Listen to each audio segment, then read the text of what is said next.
کہ میں وہی پولیٹیکل سوال ہے میرا پہلا کہ مولانا صاحب نے فرمایا آج کہ وہ چاہتے ہیں کہ صوبہ خیبر پختونخوا میں وزیر اعلیٰ تبدیل ہو، لیکن وہ چاہتے ہیں کہ یہ تبدیلی تحریک انصاف کے اندر سے آئے. تو کیا کھچڑی پک رہی ہے؟ کیا آپ بھی مولانا صاحب کو اس پہ سپورٹ کرتے ہیں؟ میٹنگز ہو رہی ہیں آپ کے اور مولانا کے درمیان، یا آپ سمجھتے ہیں کہ نہیں وزیر اعلیٰ جے یو آئی کا یا مسلم لیگ نون کا یا پیپلز پارٹی کا آنا چاہیے؟ بسم اللہ الرحمن الرحیم. بہت شکریہ افسار عالم صاحب. دیکھیں مولانا صاحب نے جو بات کی ہے اس کا میں تھوڑا سا آپ کو انسائٹ بتاتا ہوں. انسائٹ اس کا یہ ہے کہ تحریک انصاف کی حکومت جو ہے نا وہ اس کو باہر سے خطرہ کم ہے. اپوزیشن کی تمام جماعتوں کو ملا کے ہمارے پاس جو ممبرز بنتے ہیں پھر بھی ہمارے پاس 20 لوگوں کی کمی ہوتی ہے. اب تحریک انصاف کی اپنی حالت یہ ہے کہ چھوٹے چھوٹے تو ان میں بہت سارے دڑے ہیں، لیکن 3 ان میں ایسے فیکشنز ہیں کہ وہ بہت بڑے فیکشنز ہیں، اور اس میں سے کوئی بھی فکشن کبھی بھی کسی بھی وقت ٹوٹ سکتا ہے. وہ ٹوٹے گا، ان کی حکومت گر جائے گی. ہمارا سٹینس ابھی تک یہی ہے کہ ہم حکومت کو گرا نہیں رہے ہیں، حکومت کے گرنے کا انتظار کر رہے ہیں. حکومت گرے گی، علی امین کی کرسی آپ یوں سمجھ لیں تحریک انصاف کی جو مجھے لگ رہی ہے کہ وہ 3 ٹانگوں پہ کھڑی ہے، وہ کبھی بھی کسی بھی وقت گر سکے. وہ گرے گی تو پھر ہم اپنا آئینی، جمہوری، دستوری اور پارلیمانی کردار جو ہے وہ اپوزیشن جماعتوں کے ساتھ مل کر وہ اچھا، ہم 3 ادا کریں گے. آپ نے کہا ٹانگیں، مطلب 3 گروپ ہیں پی ٹی آئی میں، تو آپ انتظار کریں کہ ان میں سے ایک ٹانگ گرے تو آپ اپنا رول جمہوری، آئینی اور قانونی استعمال کریں. تو وہ استعمال کرتے ہوئے آپ پی ٹی آئی کے اندر ہی سے کسی کو وزیر اعلیٰ نامزد کریں گے یا اپنا یا جے یو آئی کا لائیں گے؟ یہ ابھی بہت ارلی ہے اس وقت یہ بات کرنا. مطلب وہ تو پھر دیکھا جائے گا کہ کون سا گروپ بڑا ہے، کس کے پاس کتنے لوگ ہیں، کتنے ممبرز ہیں. لیکن اس بات پر تمام اپوزیشن کی جماعتیں اور بشمول تحریک انصاف کا ایک بہت بڑا حصہ وہ سب اس بات پر ایگری ہیں کہ بس اب بہت ہو گئی ہے. اب بہت ہو گئی ہے کہ جھوٹ بولے جاؤ، پروٹوکول نہیں لینا، پروٹوکول لے لیتے ہیں. ہیلی کاپٹر میں نہیں بیٹھیں گے، سائیکل پر بیٹھ کر جائیں گے، پھر سائیکل کو بھول کر یہ ہیلی کاپٹر ہی یوز کرتے ہیں. قرضہ نہیں لیں گے، خودکشی کر لیں گے، خودکشی نہیں کی قرضہ لے لیتے ہیں. انقلاب لائیں گے، انقلاب کوئی نہیں لایا. بلڈوزر کوئی نہیں پھرایا گورنر ہاؤسز پر، وہاں پر البتہ آپ نے دیکھا کہ کس طرح کی مجلسیں بنائی گئی. صوبہ جو ہے اس وقت اتنے برے حالات میں ہے، گورننس کی اتنی بدترین مثالیں ہیں. اب سارا عالم صاحب آپ اس ملک کے ایک کوہ مشق اور سینئر صحافی ہیں، میں آپ کو دعوت دیتا ہوں خیبر پختونخوا کی، اور وہاں پر آپ کو لے کے جاتا ہوں جہاں جہاں سے ان کے سی ایمز رہ چکے ہیں. باقی ضلعوں کو چھوڑ دیں، ایک آپ کو سوات لے کر جاتا ہوں، ایک آپ کو میں لے کے جاتا ہوں نوشیرہ اور پشاور ویلی کے حالات دکھاتا ہوں جہاں سے ان کے پہلے سی ایم تھے، پھر اس کے بعد محمود خان تھے، اور پھر اس کے بعد ڈی آئی خان چلتے ہیں. آپ حالت دیکھیں، ہسپتالوں کی حالت دیکھیں. میں دیکھیں اختیار صاحب، سوات جانے والوں کے ساتھ جو ہوا ریسنٹلی وہ مجھے یاد ہے. ڈی آئی خان میں تو سنا ہے 5 بجے کے بعد آپ باہر ہی نہیں نکل سکتے. مجھے یہ بتائیے، میرا ٹیسٹ بعد میں لے لیں آپ، لیکن پہلے یہ بتائیں کہ پی ٹی آئی اپوزیشن میں جب ہے مرکز میں یا جہاں بھی، وہ اتنا احتجاج کرتی ہے کسی بھی بات پہ، باہر نکلتے ہیں، سڑکوں پہ آتے ہیں، مار کھاتے ہیں، جیلوں میں جاتے ہیں.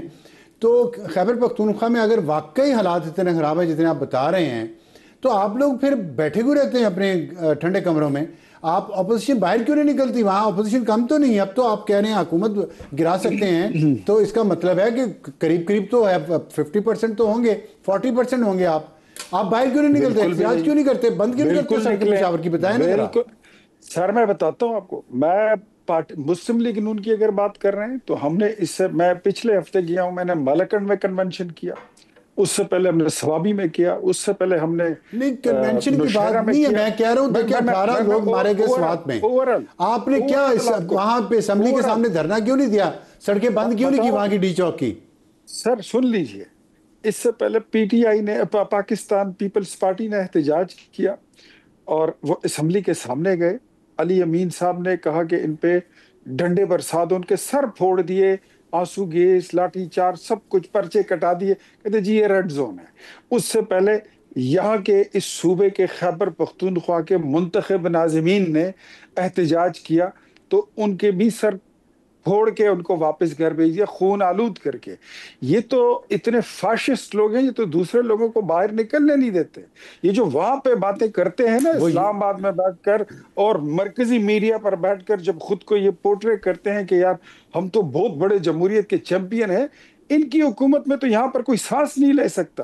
یہاں پر یہ دوسروں کو بات کرتے ہیں. آپ کو پتا ہے ابصار عالم صاحب کہ ابھی تک یہ سپریم کورٹ کے فیصلے کے باوجود مخصوص نشستوں کے جتنے وہ امیدوار کامیاب قرار دیے گئے ہیں ان سے اسپیکر حلف نہیں لے رہا. اسپیکر صاحب جو ہے وہ اپوزیشن کے لوگوں کو اسمبلی میں فلور نہیں دیتا. ادھر تو حالات یہ ہیں ایک اپوزیشن بندے کو یہ فنڈز نہیں دیتے. وہ آپ کو بھی شکایت ہے ان کو. میں پنجوتر صاحب سے پوچھتا ہوں، اس پہ آتا ہوں واپس آپ کے پاس. دیکھیں وہ کہ آپ کو یہاں پہ سیٹوں سے محروم آپ کہتے ہیں ہمیں کیا گیا قومی اسمبلی کی جو مخصوص نشستیں تھیں، آپ وہاں پہ کہہ رہے ہیں وہ حلف نہیں لے رہے اسپیکر صاحب. تو دوسرا احتجاج وہ کریں گے وہ بھی غلط ہے. میں تو سڑکوں پہ احتجاج کے حق میں ہی نہیں ہوں، چاہے وہ کریں یا آپ کریں.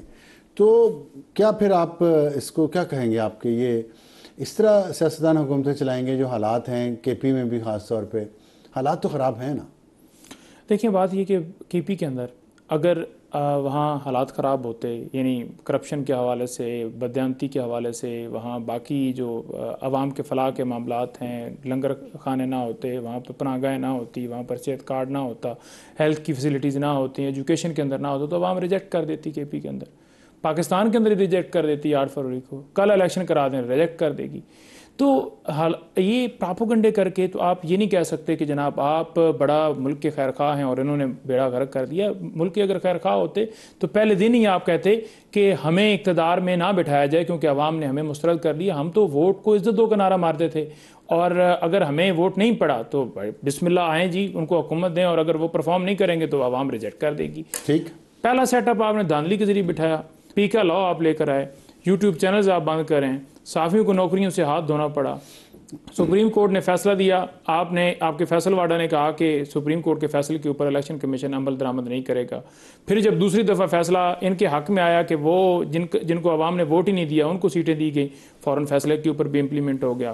پاکستان میں کسان جو ہے وہ رول رہا ہے، پاکستان میں تاجر رول رہا ہے، صنعت کار رول رہا ہے، پاکستان کے اندر عام آدمی رول رہا ہے. مجھے بتائیں کہ اکانومی کہاں بہتر ہوگی؟ پی ٹی آئی کی حکومت اور آج کی حکومت سے موازنہ نکالیں، ایک ایک چیز کا، ایک ایک معاملے کا، ایک ایک کھانے کی چیز کا آپ کو سامنے نظر آ جائے گا. پیٹرول کا نکال لیں، ڈالر کا نکال لیں، بجلی 17 پہ تھی کیسے 80 پہ چلی گئی اور پھر 56-60 کی راؤنڈ جو گھوم رہا ہے. تو اس طرح نہیں ہوتا کہ آپ یہ کہہ دیں کہ وہاں سارا ہے، آپ اپنی گربان میں جھانکے کہ آپ نے کیا کیا ملک کے ساتھ. اختیار صاحب یہ بات کچھ باتیں ان کی وزن تو ہے اس میں، بجلی کی بات کی، پیٹرول کی بات کی، اور انہوں نے کہا کہ عوام نے ریجیکٹ نہیں کیا ان کو، خیبر پختونخوا میں خاص طور پہ اور پورے ملک میں.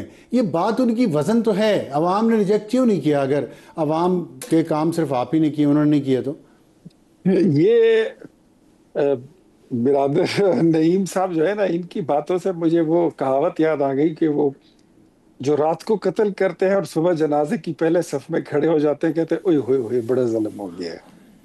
جو آج کے حالات عوام نے تو ریجیکٹ نہیں کیا نا. میں بتا اس پہ آ رہا ہوں. جو آج شاخسانہ ہے اس ملک کا، جن حالات سے ہم گزر رہے ہیں، یہ تو پاکستان میں اگر 4.25 سال تحریک انصاف کی حکومت نہ آتی تو شاید ہم آج یہاں پہ کھڑے نہ ہوتے. اگر خیبر پختونخوا میں آپ کی حکومت ہے تو آپ کو یہ علم ہونا چاہیے کہ اگر جنرل فیض کی باقیات نہ ہوتی تو آپ یہاں سے لٹ پٹ کے نکل رہے تھے. یہ جنرل فیض کی باقیات کو دعا کریں کہ انہوں نے آپ کو رکھ لیا ہے، اور آپ کا جو یہاں پہ مینڈیٹ ہے، آپ کے سامنے ثبوت آ گیا ہے کہ جو عمر ایوب کی سیٹ ہے وہ 1 لاکھ ووٹوں سے وہ ہار چکے ہیں. یہ وہی قاسم سوری کی طرح کیس ہے کہ وہ سٹے لے کر بیٹھے ہوئے تھے، اور اگر جس دن وہ کیس آگے وہ چلا تو وہ آپ کی سیٹیں ساری نکل رہی ہیں. آپ کے مینڈیٹ کو J U I, A N P, Peoples Party, Muslim League نون، اے این پی کوئی جماعت تسلیم نہیں کرتی، کیونکہ سب کو پتا ہے کہ آن گراؤنڈ سچویشن کچھ اور تھی اور یہاں کچھ رزلٹ کچھ اور ہے. ٹھیک ہے. میں ایک بریک لے لوں، بریک کے بعد واپس آتے بات جاری رکھیں گے، اور پھر اس کے ساتھ ہمارا آج کا ہاٹ ایشو بھی ہوگا کہ دہشت گردی جو اتنی بڑھتی جا رہی ہے معیشت کی طرح، اس پہ سیاسی جماعتیں اپنا رول کیوں نہیں پلے کر رہی اختلافات کے باوجود. ہاٹ ایشو اور بڑھتی دہشت گردی سیاستدانوں کو احساس بھی ہے یا نہیں، اور مسلسل اس پہ ملک میں بات ہو رہی ہے. خوف و ہراس کی کیفیت ہے، اور پاکستان کی معیشت اور پاکستان کی گورننس اس وقت تک بہتر نہیں ہو سکتی جب تک ان دہشت گردی کی کارروائیوں پر قابو نہیں پایا جاتا، جب تک ان دہشت گردوں کو قابو نہیں کیا جا سکتا. اور اس کے لیے پولیٹیکل کنسنسس کا ہونا ایک بہت ضروری چیز ہے جو ہم دیکھ رہے ہیں کہ نہیں ہے موجود. اور اگر گزشتہ 6 ماہ کی ہم بات کریں تو 536 واقعات ہو چکے ہیں جس میں 330 سویلین شہید ہوئے، 568 سیکیورٹی فورسز کے جوان شہید ہوئے. اور یہ ساؤتھ ایشین ٹیررزم پورٹل سے ہم نے یہ ڈیٹا لیا ہے. آپ دیکھ سکتے ہیں کہ کیجویلٹیز کی تعداد کتنی ہوتی ہے. یہ صرف 6 مہینے کا میں ڈیٹا آپ کو بتا رہا ہوں. اس میں سب سے زیادہ جو کارروائیاں ہو رہی ہیں وہ بلوچستان اور خیبر پختونخوا میں ہیں. اور اس پہ بار بار یہ بات ہوتی ہے کہ وہاں آپریشن ہوگا، لیکن وہاں کی عوام ساتھ نہیں دیتی. اگر عوام ساتھ نہیں دے گی تو خالی کائنیٹک آپریشن کرنے کا کیا فائدہ. اور ماضی میں جو کائنیٹک آپریشنز ہوئے ہیں اس کے بعد جو سول انتظامیہ نے وہاں پہ ٹیک اوور کرنا تھا، جو وفاقی حکومت کا رول تھا، جو صوبائی حکومتوں کا رول تھا، وہ صحیح طرح ادا نہیں کیا گیا. اور کچھ لوگ صرف اپنی ذاتی وجاہت کے لیے کچھ ایسے کام کر کے چلے گئے جس کا نتائج ہم آج بھی بھگت رہے ہیں. اور آج مولانا فضل الرحمان صاحب نے یہ کہا ہے کہ ہم کہتے تھے کہ فاٹا کا مرجر مت کریں اتنی جلدی. اور مجھے یاد ہے کہ مولانا صاحب کی یہ ڈیمانڈ تھی اور اس وقت کہ اگر آپ نے فاٹا کا مرجر کرنا بھی ہے تو فاٹا میں ریفرینڈم کروا لیں. اس سے آپ کو کشمیر کے معاملے پہ اخلاقی طور پہ اور قانونی طور پہ بہت فائدہ ہوگا. لیکن پاکستان کی اس وقت کی حکومت نے یہ بات نہیں مانی. کیوں یہ ماننے نہیں دی گئی؟ تو ہم بات کریں گے اپنے سیاسی مہمانوں سے. بتائیے گا نہیں مہدر صاحب، یہ جو دہشت گردی ہے آپ کو زائب کی حکومت ہے اس صوبے میں 13 سال ہو گئے، 13واں سال جاری ہے، تو قابو نہیں پایا جا سکا. پولیس کا نظام فیل ہو چکا ہے اور پولیس کہتی ہے کہ ہمیں اختیار نہیں دیا جاتا. اب یہ ایک دوسرے پہ جو الزام تراشی ہو رہی ہے اداروں کے اندر بھی اور سیاسی جماعتوں کے لیول پہ بھی، تو ظاہر ہے امن و امان تو صوبائی حکومت کی پہلی ذمہ داری ہے نا. دیکھیں، سب سے پہلی جو ضرورت ہے پاکستان کے اندر وہ رول آف لا کی ہے. آپ کے ملک کے اندر اگر رول آف لا ہوگا، آپ کے ملک کے اندر عوام کا مینڈیٹ تسلیم کیا جائے گا، تو پاکستان میں انویسٹمنٹ بھی آئے گی باہر سے. کیونکہ ساری دنیا کو پتہ ہے کہ پاکستان میں جمہوری نظام ہی نہیں ہے، وہاں ڈکٹیٹرشپ ہے، اور کسی نے کیا پیسہ آ کے انویسٹ کرنا بھی ہے تو اس کے اوپر ڈاکہ مار لینا. جیسے پہلے کسی کا محفوظ ہے، لوگ یہاں سے باہر ہجرت کر کے جا رہے ہیں. اسی طرح امن کے حوالے سے وہی حکومت جو ہے وہ اپنے فیصلے کرے گی جس کے پاس اختیار ہوگا. آپ نے دیکھا کہ عمران خان کی حکومت تھی، دہشت گردی کنٹرول ہو گئی تھی، ڈرون رک گئے تھے. آج آپ دیکھ لیں کے پی اور بلوچستان کے اندر بھی ہے. بلوچستان کے اندر تو پی ٹی آئی کی حکومت نہیں ہے نا. وہاں جو کل واقعہ وہ جو پنجابیوں کے ساتھ کیا گیا، ایک وہ دشمنی پیدا کرنے کی کوشش کی جا رہی ہے کہ فاصلے بڑھیں صوبوں کے آپس کے اندر. تو یہ پاکستان مخالف جو لوگ ہیں، پاکستان کے خلاف ہیں، ان کا وہی محاسبہ کر سکتا ہے جس کے پاس کوئی پاور ہوگی، جس کے پاس طاقت ہوگی. نہیں، طاقت صرف چاہیے یا سیاسی کنسنسس بھی چاہیے؟ نہیں، دیکھیں سیاسی کنسنسس جو ہے سب سے پہلے آپ نے کسی اصول پر آنا ہے. بھائی ہم پاکستان کی عوام کا احترام کرتے ہیں، پاکستان کے جو حقیقی نمائندے ہیں وہ ان کو بٹھاتے ہیں. جب وہ حقیقی نمائندے بیٹھیں گے تو پھر آپ کے معاملات آگے بڑھیں گے. حقیقی نمائندے ہی نہیں ہوں گے، بنیاد ہی غلط ہوگی، تو پھر کیسے آپ اب دیکھیں پالیسی اگر آپ کی یہ ہو، ٹھیک ہے کہ آپ نے امریکہ کے ساتھ جو ہے وہ معاملات یس رکھنے ہیں، ایوارڈ کرنا ہے، فلاں کرنا ہے، اس جگہ کے اوپر فلاں چیز کرنی ہے، یہ ان کے تابع سارا معاملہ ہوگا، ٹھیک ہے، تو خوددار ملک کے لیے ضروری ہے کہ سب سے پہلے آپ کی اپنی کریڈیبلٹی ہو. جب آپ کی کریڈیبلٹی نہیں ہوتی تو پھر آپ کو جیسے پیچھے سے پیچ گھمایا جاتا ہے، بھائی آپ نے ایسا کرنا ہے. آپ کہتے ہیں کہ وفاقی حکومت نے کہنا چاہیے. دیکھیں جتنے بھی آپ کے ایکسٹرنل معاملات ہوتے ہیں دوسرے ملکوں کے ساتھ، وہ وفاق کی ساری رسپانسبلٹی ہوتی ہے اور اس کے پاس اختیار ہوتا ہے. علی امین نے کہا کہ آپ افغانستان کے ساتھ جو ہے وہ بات کریں اور بات چیت سے معاملات کا حل نکالیں. اس کی بات کو تسلیم نہیں کیا گیا. اس نے ادھر آ کر کمیٹی کے اندر بھی بات کی، پھر اس نے کہا جی میں خود جا کر بات کروں گا، پھر آپ نے کہا جی یہ غداری کر رہا ہے. ٹھیک ہے، تو یہ ساری چیزیں جو ہیں تبھی ممکن ہوگی جب سیٹ اپ ایسا ہوگا جو جمہوری ہوگا، جس کے پاس عوامی تائید ہوگی، وہ فیصلے تو صوبائی حکومت سے بڑی ذمہ ہے. نہیں دیکھیں صوبائی حکومت جس حد تک وہ اپنا کر رہی ہے، وہ کر رہی ہے، وہ لڑ رہی ہے. انہوں نے فنڈز دیے ہیں، پولیس کو بہتر کرنا، بالکل اسلحہ دینا، تربیت دینا، بالکل ان کو اسلحہ دے رہے ہیں، ان کو تربیت دے رہے ہیں. دیکھیں یہ جو معاملہ ہے نا آپ کا بارڈر سے، آپ کا سی ٹی ڈی جو ہے بالکل ختم ہو گیا ہے، تباہ ہو گیا ہے. بارڈرز کی ذمہ داری ٹیررزم ڈپارٹمنٹ جو تھا، بارڈرز کی ذمہ داری جو ہے، ٹھیک ہے، وہ صوبائی حکومت کا سبجیکٹ ہے. ٹھیک ہے، تو میں وہی بات کر رہا ہوں کہ وہ سی ٹی ڈی ہو، پولیس ہو، تمام ٹھیک کام کر رہی ہیں.